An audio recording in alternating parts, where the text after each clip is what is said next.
Hello everyone, Mr. Physio here from Australia.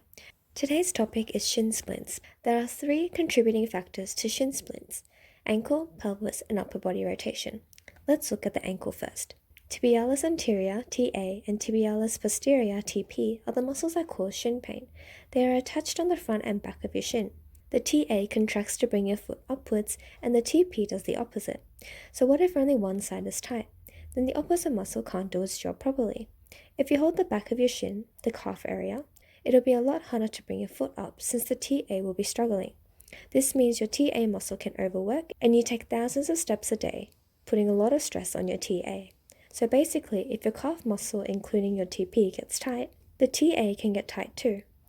Why is your TP muscle tight in the first place then? The tibialis posterior starts from the back of your shin and runs through the inside of your heel before attaching on top of the foot arch. So, if your arch goes down, this muscle can get stretched out.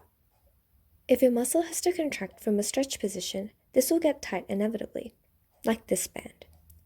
Contraction from a stretch position will increase muscle tension. The TA muscle being tight itself is not the actual cause of shin splints. The real problem starts with those tight muscles being stretched out again. For example, when you hit the ground with your heel first, the rest of your foot will follow, hitting the ground, which is more common in running. In that moment, your TA, the front muscle, has to be stretched out quickly to absorb the shock. Can tight muscles be stretched out quickly? The answer is no. Sometimes the TA muscle pulls on the shin too hard, causing a stress fracture in the worst cases. The solution is eccentric exercises, where your muscle gets lengthened while being used. Before this, you need to massage. Put a tennis ball under the tibialis anterior, the TA, on the outer side of your shin and kneel down on it, putting your weight onto the ball. Then, move your knee side to side. The TA muscle starts from the middle, so work upwards from there for 30 seconds. You can do it on a chair, whatever is comfortable for you. This time, you can press down while moving your ankle up and down for 30 seconds. This is more effective than just simply stretching or massaging. It will be a little bit difficult to do it on the floor. After massaging, you need to use your muscle while it gets lengthened. The tibialis anterior contracts to pull your foot upwards towards you. Try to maintain that position with your affected foot while pressing it down on the other foot slowly. You need to resist the other foot with about 20 to 30% of your power. Start with 2 sets of 10 reps and build up to 3 sets of 15 reps. Why is this so important? Like I said in the last video, when your foot hits the ground, the tight TA muscle has to be stretched out quickly, but it can't due to its tightness. However, it is stretched out forcibly anyway, where it gets microtrauma and inflamed.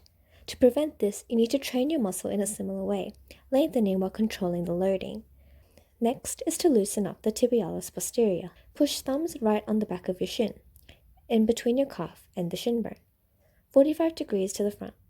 Use 2 thumbs along the back of your shin for 30 seconds, and then press down and move your ankle up and down for 30 seconds, the same as the TA massage from before. Spend more time on painful or tight spots. You need to loosen up your calf muscles together with both the TA and TP. Sit down with a ball under your calf and roll side to side. Place the other leg on top, putting more weight onto it. Also work upwards from the middle for 30 seconds. This is the same thing. Press and move your ankle for 30 seconds, up and down or make circles. After that, we will use the calf and TP in a lengthening way. Both muscles contract to lift heels up. From a lunge position, with hands on the wall and back heel lifted, push the balls of the back of your foot onto the ground as you slowly lower the same heel down. Very slowly, try to take about 5 seconds at least. Keep pushing through the ball of the foot. One more time. Bend your front knee as you lower your back heel down. If you push the wall with your hands, you can feel more weight put onto the ball of your foot, which is better. In this exercise, you use calf and TP muscles, but those muscles get lengthened at the same time, which is eccentric contraction. Try to do 2 sets of 10 reps after massaging and build up to 3 sets of 15 twice a day. Today's massage or exercises will give you pain relief and strengthen up your muscles, but you need to fix its root cause first, which will be explained in the next video. Subscribe, like, and share this video with others, and I'll see you next time.